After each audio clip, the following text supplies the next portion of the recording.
Hello guys, welcome to cricket Santhosh. இன்னைக்கு நம்ம India vs பங்களாதேஷோடைய review தான் பார்க்க போறோம். என்ன கான்செப்ட்னா இது இது எப்படி சொல்றது, ஒரு பங்களாதேஷ் ஈஸியா ஜெயிச்சிருவாங்கன்னு இல்லை, கொஞ்சம் ஃபைட் பண்ணுவாங்கன்னு நினைச்சேன். ஆனா என்ன ஆயிடுச்சுன்னா பங்களாதேஷ் தோத்துட்டாங்க. அது நமக்கு எல்லாருக்குமே தெரியும், தோக்கதான் போறாங்கன்றது. என்னதுன்னா okay, Abhishek Sharma match on match தொடர்ந்து 7 மேட்ச்லயுமே பயங்கரமா பிரிச்சு மேய்ஞ்சிட்டாருன்னு வச்சுக்கலாம். எல்லா ஷாட்டும் சும்மா அப்படி இப்படி பேட்டை வச்சுக்கிறோம், அப்படி இப்படி அடிக்கிறான், இந்த சைடு ஒன்னு அடிக்கிறான், லெக் சைடு அடிக்கிறான். அவன் அடிக்கிறதெல்லாம் பார்த்துன்னு வச்சுக்க, ஹைட் போதெல்லாம் ஹைட்டா இருக்கான் பையன் வேற. இப்படிதான் தூக்கி வருது, இப்படி ஒரு தூக்கு, இப்படி ஒரு தூக்கு, இப்படிதான் தூக்கி வருது அவரு. அதே மாதிரி அபிஷேக் சர்மா கில்லு ஓகே நல்லா பண்ணாரு. எப்படி சொல்றது, ஒரு ஸ்டார்ட் கொடுத்தாரு. ஏன்னா அபிஷேக் சர்மா ஃபர்ஸ்ட் ஓவர் கொஞ்சம் அவருக்கு சிக்கல, செகண்ட் ஓவரும் கொஞ்சம் சிக்கல. அதை புரிஞ்சுக்கிட்ட கில்லு என்ன பண்ணாருன்னா பயங்கரமா ஆடினாப்புல கில்லு. அதுதான் அங்க ஹைலைட் மேட்ச்ல. ஓகேங்களா? அப்புறம் கில்லு எனக்கு ஒண்ணு புரியவே புரியல. இது இந்தியா இந்த ஏசியா கப்ல யாருமே ஒரு டீமா மதிக்காத மாதிரி தோணுது. ஏன்னா எல்லா மேட்சும் பேட்டிங் அதை மாத்திக்கிட்டே இருக்காங்க, பவுலிங் ஒரு விதமா கொடுக்குறாங்க, திடீர்னு டூபே வராது. ஒரு எப்படி சொல்ற, ஒரு ப்ரெடிக்டபிளா அப்படிதான் போகும் மேட்சஸ். அப்படின்னு எந்த மேட்சஸுமே போகல. பாத்தீங்கன்னாலே உங்களுக்கு தெரியும் நல்லாவே அது. இன்னொன்னு என்னதுன்னா மிடில் ஆர்டர். மிடில் ஆர்டர் எனக்கு ஒரு நம்பிக்கை வரல. ஒருவேளை இந்த எக்ஸ்பெரிமெண்ட் பண்றதுனால அவங்களால பர்ஃபார்மன்ஸ் பண்ண முடியலையா என்னன்றது எனக்கு புரியல. ஓப்பனர்ஸ் 2 பேர் நல்லா அடிக்கிறாங்க. சொல்ல போனா பாகிஸ்தான் மேட்ச் ஓப்பனிங் நல்லா ஆனதுனால அபிஷேக் சர்மா இன்டென்ட் காமிச்சதுனாலதான் நம்ம ஜெயிச்சோம். அதை நல்லா புரிஞ்சுக்கிங்க. ஏன்னா கடைசி வரைக்கும் கொஞ்சம் மேட்ச் போச்சுன்னா ஸ்லோ பிச்சில் ஒரு 170 குட் டோட்டல் தான். அந்த ஓப்பனிங் அடிக்காம போயிருந்தா அந்த பாகிஸ்தான் மேட்ச்ல நம்ம தோத்திருப்போம். இன்னொரு விஷயம், பாகிஸ்தான் ஞாபகம் வந்துச்சு. ஏங்க, நான் அந்த பாகிஸ்தான் மேட்ச் நடக்கிறதுக்கு 2 மணி நேரத்துக்குள்ள ஒரு வீடியோ போட்டிருந்தேன். அந்த வீடியோல ரீல்ஸ் மாதிரி ஒன்று போட்டிருந்தேன், ஷார்ட்ஸ். அது என்ன போட்டிருந்தேன்னா, தேசபக்தி இருந்தா மேட்ச் ஆடாதீங்கடா, அப்படி ஆடினீங்கன்னா ஹேண்ட் ஷேக் பண்ணுங்கன்ட்டு போட்டாரு. ஆனா மேட்ச் நடக்கும் போதுதான் தெரியுது அவனுக்கு பண்றது இந்த துப்பாக்கி ஷாட்டு, இந்த 6 காமிக்கிறது, இதெல்லாம் அந்த மேட்ச்ல தான் பண்ணணும். ஓகேவா? அந்த மேட்ச் முடிஞ்சதுக்கு அப்புறம் சில பேர் அந்த ஷார்ட்ஸ் எல்லாம் பாத்துருக்கீங்க, கமெண்ட் இந்த மாதிரி கேக்குறீங்க, நீங்க என்ன இப்படி எல்லாம் பண்றீங்கன்ட்டு. இல்ல அந்த வீடியோ நான் 2 மணி நேரத்துக்கு முன்னாடி போட்டது, மேட்ச் மாறிக்க 2 மணி நேரத்துக்கு முன்னாடி போட்டது. நீங்க போயிட்டு இந்தியா வர்சஸ் பாகிஸ்தானுடைய ரிவ்யூ எடுத்து பாருங்க, நான் வீடியோ போட்டிருப்போம், அதுலயே நான் சொல்லியிருப்பேன். ஓகேங்களா? அது கொஞ்சம் பாத்துங்க. ஓகேங்களா? இப்ப என்ன ஆயிடுச்சுன்னா இந்தியா எதுக்குன்னே பறந்துட்டு தான் இருக்கானுங்க. இதெல்லாம் ஃபைனல் நேரம் போயிட்டானுங்க. இந்தியால இருந்து கிளம்பும் போதே இந்தியா ஃபைனல் போயிட்டு நமக்கு எல்லாருக்குமே தெரியும், அது பெரிய மேட்டரே கிடையாது இப்போ. ஓகேங்களா? ஆனா சின்ன சின்ன கன்சர்ன்ஸ் எல்லாம் இருக்கு இந்தியா டீம்ல.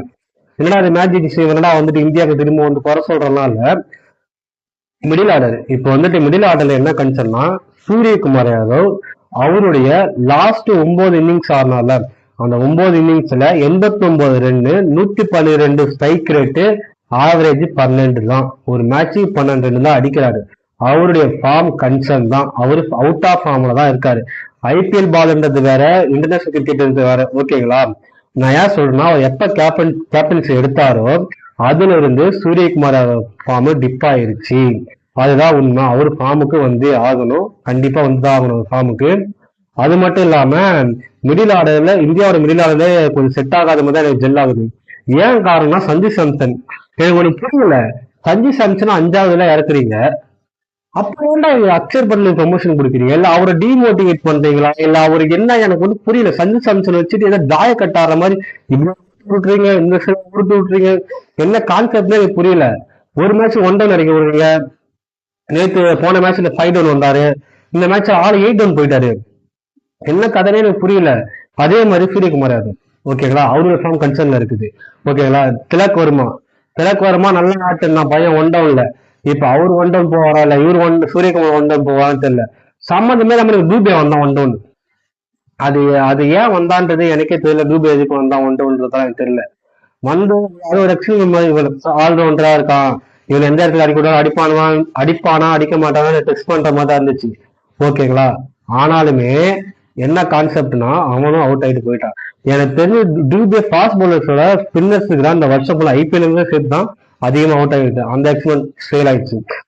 ஒரு அப்படியே எடுத்து பாத்தீங்கன்னா இந்த கிராஃப் எல்லாம் மிடில் ஆர்டர்ல ஜெல் ஆகல.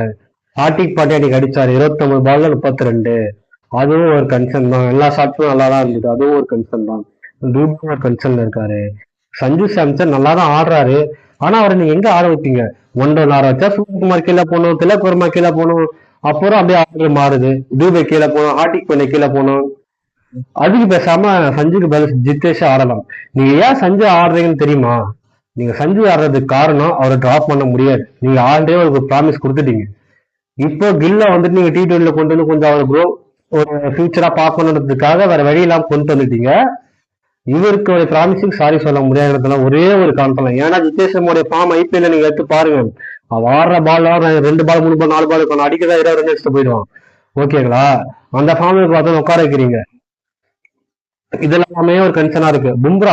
பும்ராவுக்கு குடிக்கிறாங்க பவர் பிளேல. ஆனா கண்டிப்பா வந்துட்டு ஒரு வேர்ல்டு கப் மாதிரியோ ஒரு நல்ல டோர்னமெண்ட்லயோ ஒரு நல்ல ஒரு சீரீஸ்லயோ அவர் கண்டிப்பா குடிக்க மாட்டேங்க. டெஸ்ட் பண்றீங்க நீங்க எல்லாருமே. ஸ்பின்னர் வச்சு ஓட்ட முடியுமா, ஹார்டிக் பண்ண வச்சு ஓட்ட முடியுமா, ஒரு ஐடியா கண்டுபிடிக்கிறீங்க. ஏசியா கப் வந்துட்டு ஒரு கான்டினென்ட்லாம் ஒரு சாம்பியன்ஷிப் போகும்போது அதை ஒரு சீரியஸா எடுத்துக்கல. இவங்கெல்லாம் ஜிஜிபி மேட்ரு இவங்கெல்லாம் தூக்கி சாப்பிடலான்ற மாதிரி ஒரு இதுல வந்திருக்கு. நீங்க என்னெல்லாம் டெஸ்ட் பண்ணீங்களோ அதை இடத்துக்கு டெஸ்ட் பண்ணிடுறீங்க. அதுல இந்தியா வந்து நல்ல பேட்டிங் தான். பவுலிங் சொல்ல வேணும், குல்தீப் யாதவ் மேஜிஷியன், அவன் கலக்கலாம். வருண் சக்கரவர்த்தி நான் தானே அங்க பெரிய டானு அப்படின்ற மாதிரி போட்டாரு. பும்ரா மிரட்டி விட்டாரு. ஓவராலா இந்தியா நல்ல பர்ஃபார்மன்ஸ் தான். பங்களாதேஷும் அப்ளாஸ் கொடுப்பேன். அவங்க ட்ரை பண்ணுவாங்க, சும்மா சொல்லக்கூடாது. இப்ப பவர் பிளே எல்லாம் முடியும் போது அந்த 80 அந்த ரேஞ்சில் இருந்த ஒரு டீம் கடைசி 9 ஓவர்ல 56 4 விக்கெட் எடுத்தாங்க பங்களாதேஷ். 160 வச்சாங்க. 160 வச்சாங்க. சூப்பரான பர்ஃபார்மன்ஸ் தான். பேட்டிங்லாம் அவங்க ரிட்டினாஸ் மெயின் பேட்ஸ்மேன் கொஞ்சம் தவறிட்டாரு. தவறிட்டாரு செத்துறாம வச்சிட்டாரு. அவர் இன்ஜுரி ஆயிட்டாரு. ஓகேங்களா? சோ அதனால வந்துட்டு கொஞ்சம் மேட்ச் மிஸ் பண்ண மாதிரி போயிடுச்சு அவருக்கு. பிராக்டிஸ் அப்பதான் இன்ஜுரி ஆயிருக்கு போல அவருக்கு. ஓவராலா பங்களாதேஷ் நல்லா ட்ரை பண்ணாங்க, நல்லா தான் போட்டாங்க. அவங்களும் கங்க்ராச்சுலேஷன்ஸ் அவங்களுக்கு. இன்னைக்கு தான் அவங்க அம்மாவோட மேட்சே. இன்னைக்கு தான் திரும்பவும் பங்களாதேஷ் பாகிஸ்தான் ஜெயிக்கிறான் ஃபைனல். ஜெயிக்கிறவன் ஃபைனல்.